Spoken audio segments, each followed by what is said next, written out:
Welcome back to The Ether, the show that disrupts the way you think about running your business. Join me, Brandon, and my co-host, Sean Delaney, the creator of What If, on today's episode. Our goal is to provide context around what we talk about so you have the clarity to cut through the noise and the confidence to grow and run a truly harmonious business. Let's jump in and take the next step to achieving business freedom.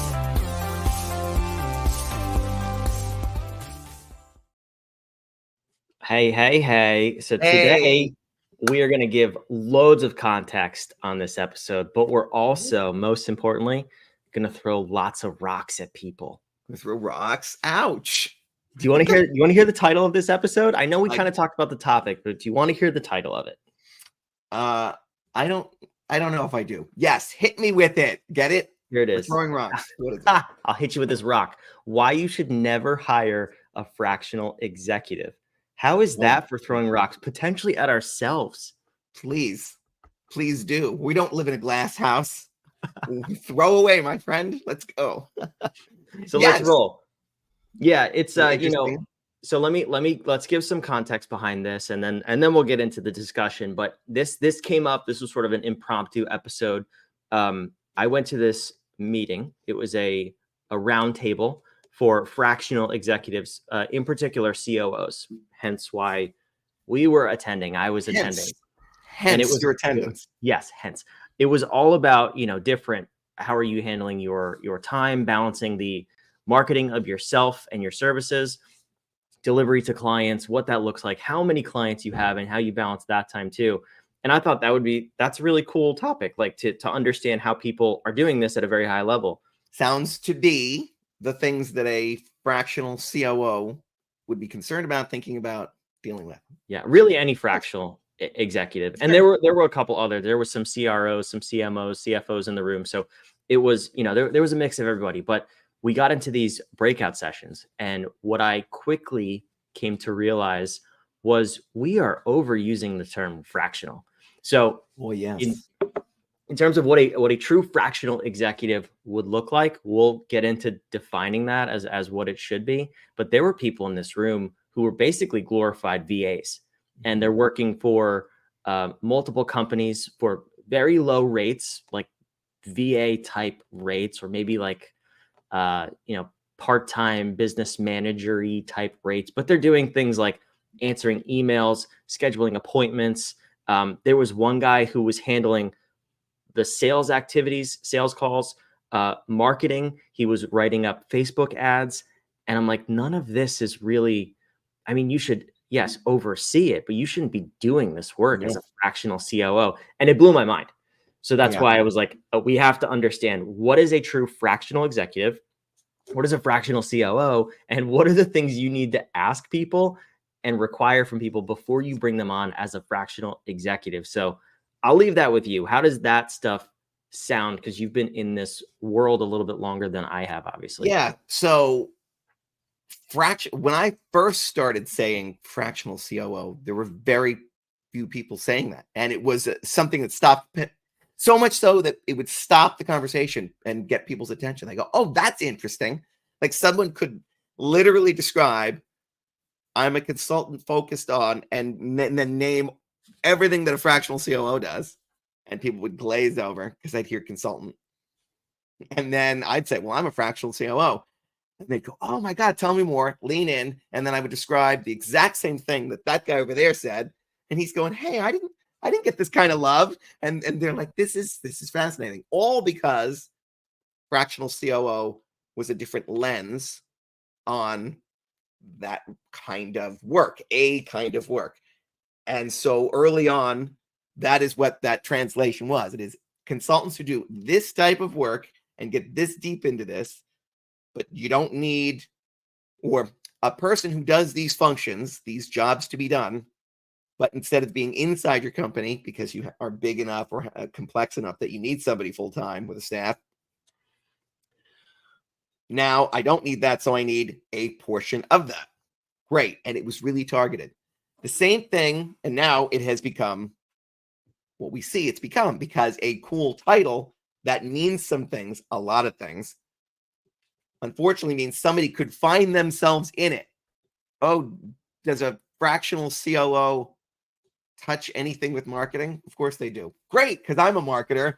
I'm going to start calling myself a fractional COO. This happened to us in our very room, if you recall, not that long ago, where we're talking to somebody about what we do.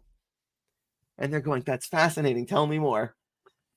And then 2 weeks later, they say, I've had an epiphany. I'm now a fractional COO. I thought you were a marketer. Yeah, but you talk marketing. We do. And I agree with all the ways that you talk about marketing. Yeah. And it should touch everything in their business. Well, I didn't say that. I said it should be connected. Yeah. I heard you. And it should run everything. Like I certainly also didn't say that. So I am a fractional COO. Wait, what happened? in a search for relevance in approximate to this term you like that sounded so great when we said what we do, you want to be a part of that, but you can't play all those instruments. So you have one instrument and now you're calling yourself a band. You're not a band. Yes, you talk music. I play music. You do, but you're not a band. Yes, I am, because music and the way to describe music is a band. Yeah, but you're not one. I get that you love it and want to be it, but you're not really it. It would serve you better if you knew your place in relation to it and spoke about and to those people from that position, your position of authority. That didn't happen. This is like with chiefs of staff when they started to become all the rage. The first time I was going to be in a chief of staff role, the very first question I asked was, I know what I mean when I say chief of staff, but what do you mean when you say chief of staff? Because I had seen already with that, the chiefs of staff could mean one of two things. They were either the White House chief of staff or a chief of staff who is, I am the person when they are not in the chair. I am de facto running things with their authority. So it's not my authority. I understand my place in the world and I know how to navigate that and effectuate change for that person and run all the things and take bullets for them and deflect, but they get all the credit. That person, or a glorified secretary who will tell you that you have a meeting at 2 and might get you a sandwich. There are people that are treating that position that way. And you're like, we haven't called it a secretary anymore who gets them their sandwich. I knew people at the time alive in the world who thought that way, and that was their chief of staff. So you can imagine, I don't know what I'm applying for. So which is it? Because I'm here for the first one. I'm nowhere near the second one. But everybody was loving the title and then wanted to call themselves that. I'm a chief of staff. Are you? But what do you mean by that? Well, it sounds cool. It sounds like I have a lot of authority. And what do you do? I monitor the calendar and I book appointments. And when the phone rings, I answer it. You're not a chief of staff. You're very valuable. You're not a chief. You're not that thing. So it sounds like you ended up in a room of fractional COOs. They really just mean business has many jobs to be done, and I do these 3.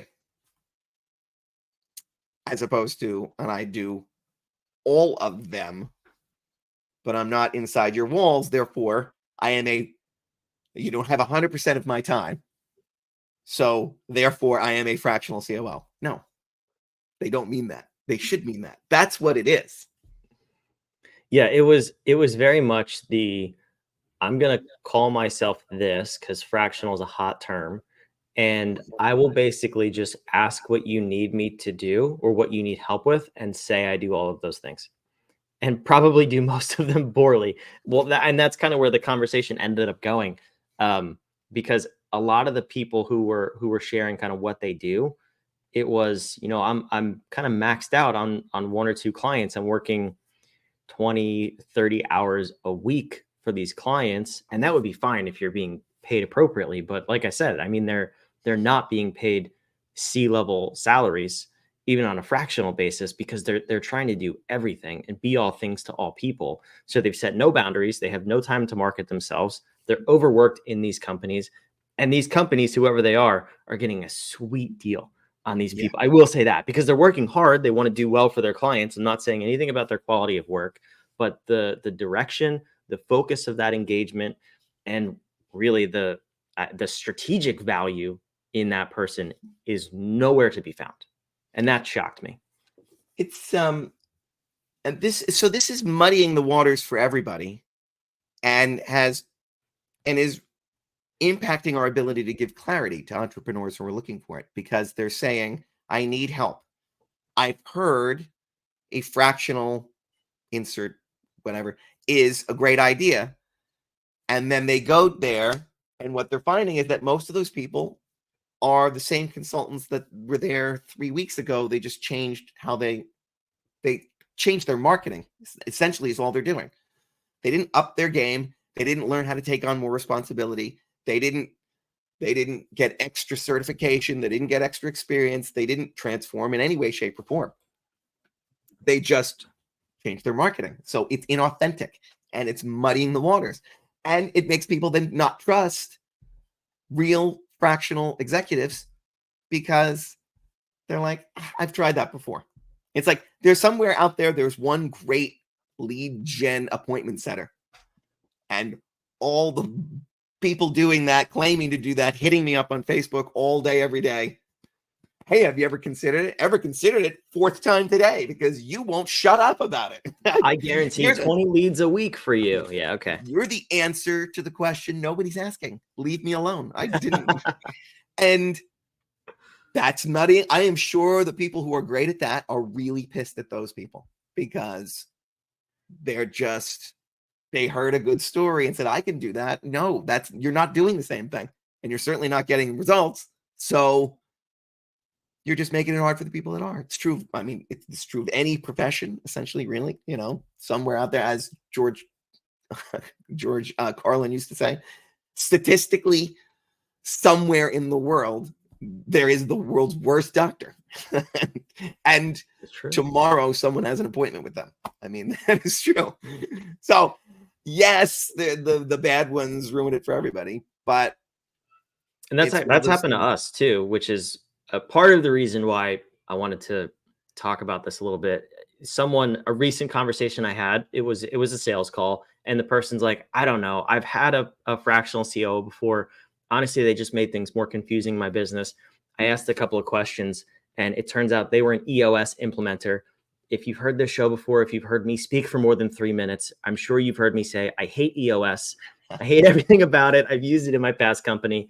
It's a bunch of garbage. That's enough for this rant. But there were those people in this room, and it's the same thing. You can pay money to be, air quotes, certified as an EOS implementer, integrator, whatever dumb terms they use. And you basically are nowhere better than you were before. They train you to use an out-of-the-box model that they want you to fit on every single business. Nothing is customized for your client, the person you're working for. And I've heard both from myself, from other companies, and from now people on sales calls that all it does is cause more of a headache. And you get 6 months in with these people, and you're actually worse off than when you started.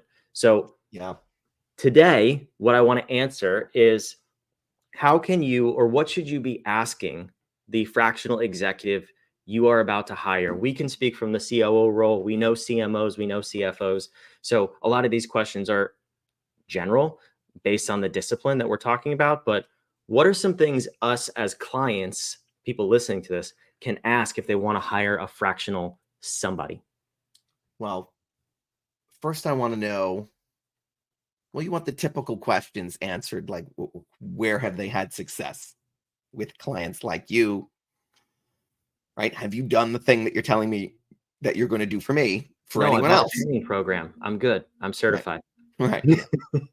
Have you done it for anyone else? And then, yes, it is good to know, do you have a methodology?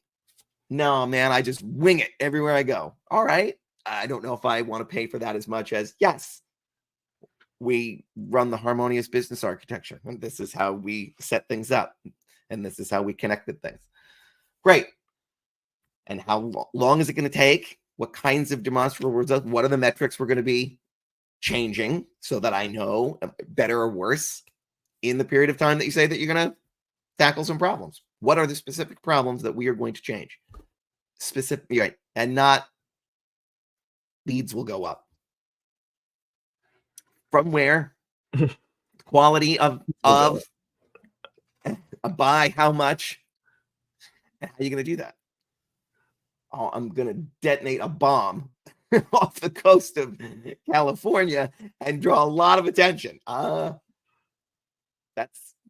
That's not the same thing. That doesn't equate. No, it'll be a lot of eyeballs on what you're doing. It's going to be fantastic.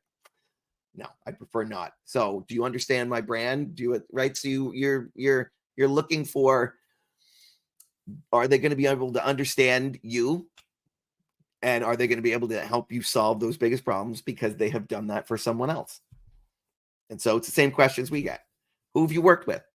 Well, we did this kind of thing for companies like you. But what if I want to scale? Well, this is the same thing we did for Nike and Uber and J&J when we had clients like them. Oh, okay. So you know huge business. Yes. But you've worked with small businesses. Yes. And here are some of them you can go look at. Okay. And do you have a methodology? We do. It's an acronym. It's beautiful. It's glorious. Makes sense. You will have structure in the world. You're already smarter just having this conversation. Ooh, that's cool. All right. And I can look at it and I know, and how long are we going to work together? It's going to be a 90-day sprint. And what are we going to change in those 90 days? The very thing that your diagnostic told us was wrong in your business and where those pains then show up.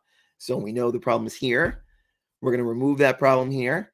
And we're going to alleviate the pain that you're feeling here, here, and here by 20% here, 30% here, 45% here. That sounds incredible. Yes. And if we don't do all that after you do everything we say, we'll give you your money back. You guys are the greatest. You must really know what you're doing. Oh, we do. And that's that would be how I would ask those questions. That's why we're able to answer those questions, because I expect them to be asked. And it's because we also don't want any nonsense or shenanigans, because we don't want people who are going to come to us and have us either yes them for a year and a half and take their money, because what they're really looking for there is community, or the confidence that somebody's looking over the shoulder saying yes, that what you're doing is right, whether it is or it isn't.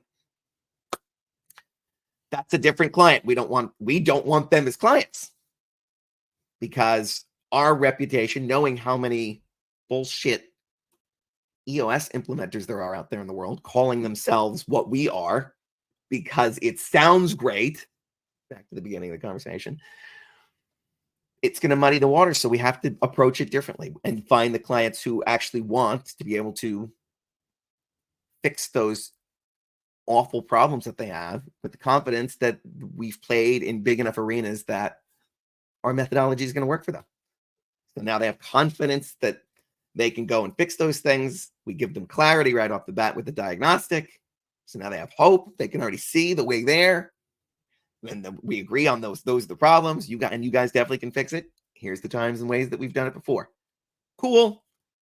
And we know we're only committed to 90 days.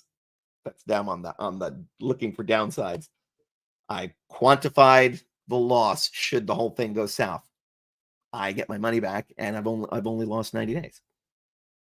Should things not go right. So that.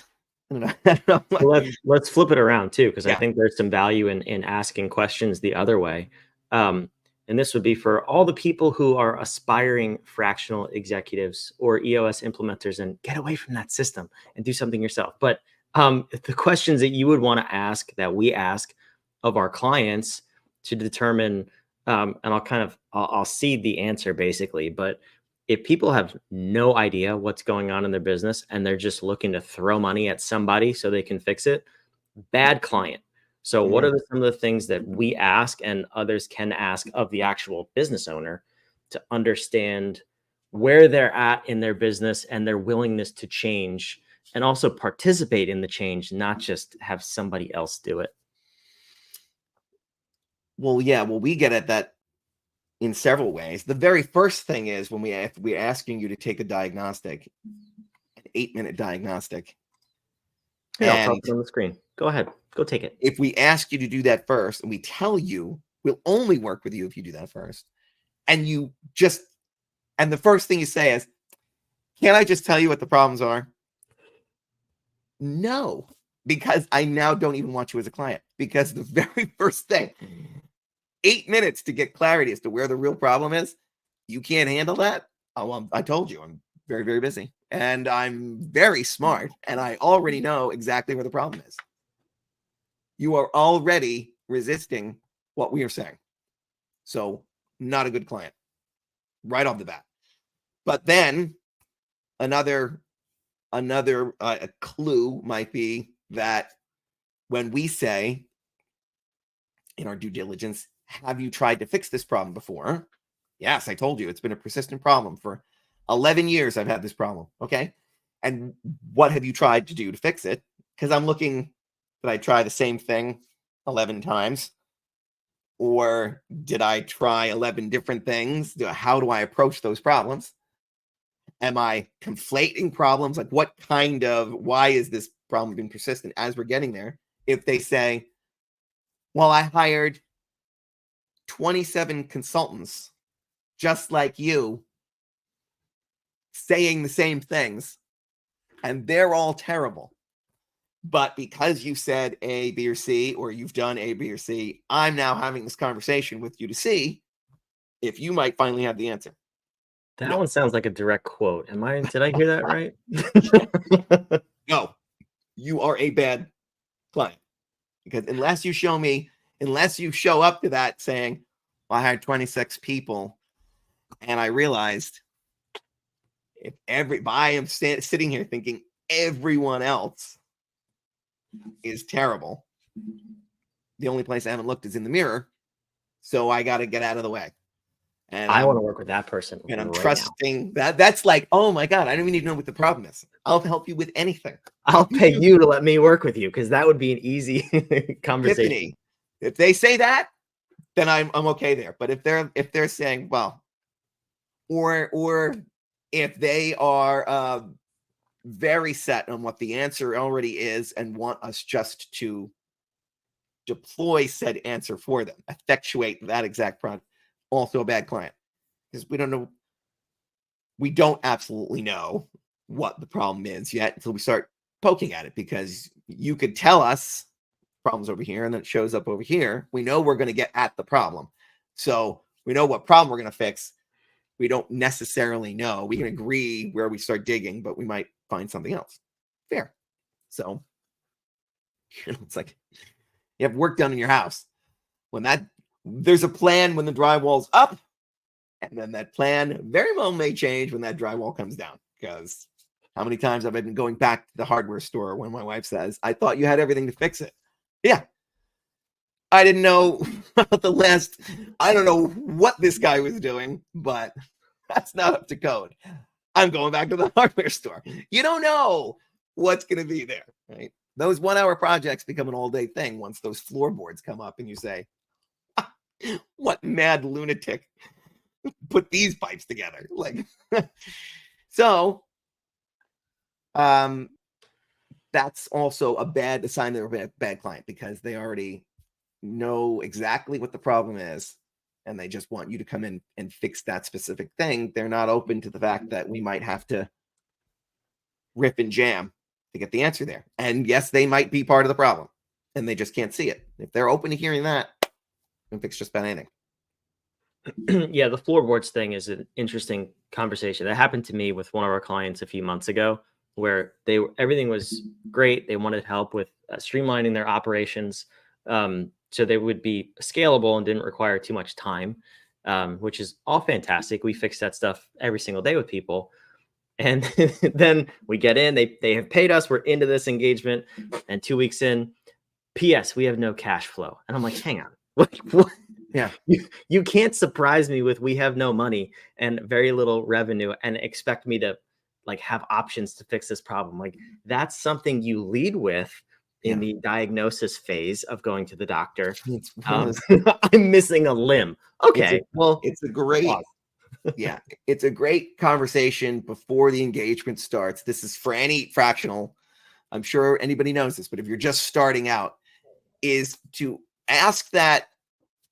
If nothing else, it sort of covers you in the end when something isn't disclosed. But ask that open-ended question of, now, if there is a body here, I am going to find it.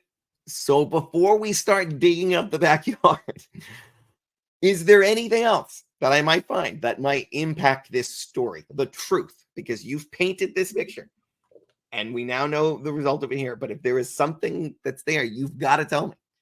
It's the same thing you would do as a lawyer with your client. So we're going with not guilty. Oh yeah, we're going with not guilty. And you swear that I wasn't there.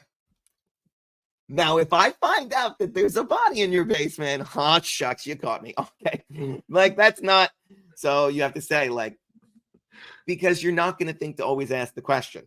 There were enough times early in my career where I had to have the conversations like, wait a minute, you don't actually own the IP, right? Or wait a minute, it actually doesn't work. Oh, it didn't.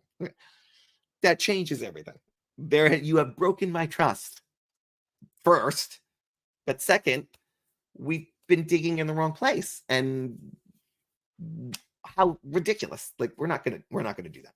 So it behooves you because your reputation's on the line as a fractional to ask that big giant open, like, what is the question that you are hoping I don't ask before we.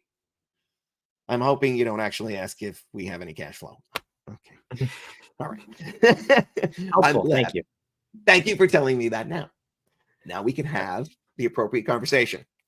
Thank you for telling me there's a body in the basement. You're going to get a different lawyer. I can advise you on who to find, but right. You can have those conversations. It's from both sides too. Cause even from the client perspective, like if you're coming to anybody and asking for help, but you don't disclose all of the symptoms, if you will, I mean, the help changes. I have not gotten to the point of making people sign an NDA to talk about their business. We may phase that in. I'm just going to put that out there because to make people feel even more secure. But what I do not do is there's no note takers and there's no recordings of any meetings prior to exchanging money, because I don't even want to have that on the table that I may use this or something about their reputation may be tarnished.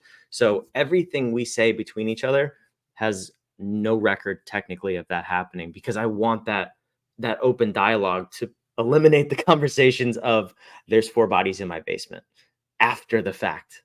It's just helpful for everybody. So if you're going to hire somebody, if you're going to go to the doctor, please tell them everything that's going on so that they can actually help you. Well, I on the other hand have signed and been made to sign many NDAs, but it's interesting that you bring it up because those are only the large companies. Mm-hmm. Because they know there's bodies there. What do you think this foundation's built on? We don't get this. You don't get this big without there being some bodies. So they know, and they don't want everyone to know because their brand is everything is perfect. I don't agree with that. I think it goes a long way with people if you say, hey, we screwed something up, or hey, we're trying to make something better. And you can't always just put a happy face on it, hose that ride down and get it moving, I love it. We've got children to make happy. So all right, last question then, because this is all good stuff for someone in the market to hire a fractional, a consultant, whatever you need help with. Ask these questions, and also for those people in the fractional space, ask those questions of the potential clients, so you can make sure it's a good fit for everybody. All we want is success for both parties. That's really our purpose behind this episode. First question: if you're dealing with anything that's I don't even know if it's trendy now to say fractional, but define this thing. Define what it is. When you say it, how far does it go? How far does it expand?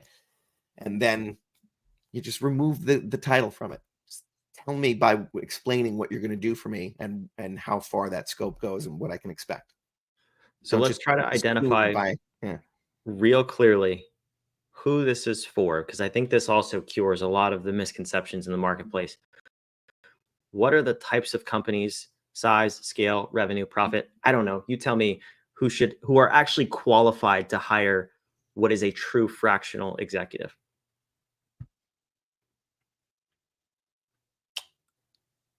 I can't answer that. I mean, because you can, I can't authentically answer that, because you could be a legitimate value provider and fractionate what you do to be accessible.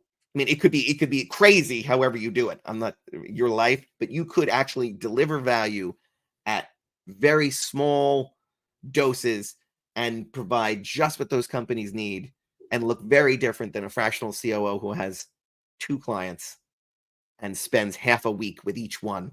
Those could look wildly different price points, both very appropriate. So we can't throw rocks at anybody there for how they slice and dice and serve the market in that way. But I am talking about, that's not where the problem is. The problem is with the people who are glorifying what they do and allowing the people buying what they do that they're letting them live the lie that they bought something bigger than what they actually did. I'm really just a marketer who understands strategy and process, but I'm going to call myself a fractional COO and talk to the same people we're talking to. Both of us talking about a marketing problem, not realizing that the client, would only get a small percentage of what we're bringing to the table to the same problem. And that's not fair to the person trying to evaluate who they need. And we would then we have people coming to us for things that we say, we wouldn't do that. Why? You're a fractional COO. Oh, because you've been working with people who are working on the wrong things at the wrong level, who call themselves what we are. I understand. That's where the problem is, not so much the who would be appropriate for one. Fair enough. I'll accept that answer. That was very authentic. Bing. That answer was the shit. Thank you. I love it. If you haven't seen that episode, it was 3 or 4 episodes ago about how to be authentic in business. Go check it out. Make sure you subscribe. Sean, the acronym is the shit. It is the shit. We'll see you next week back on the ether.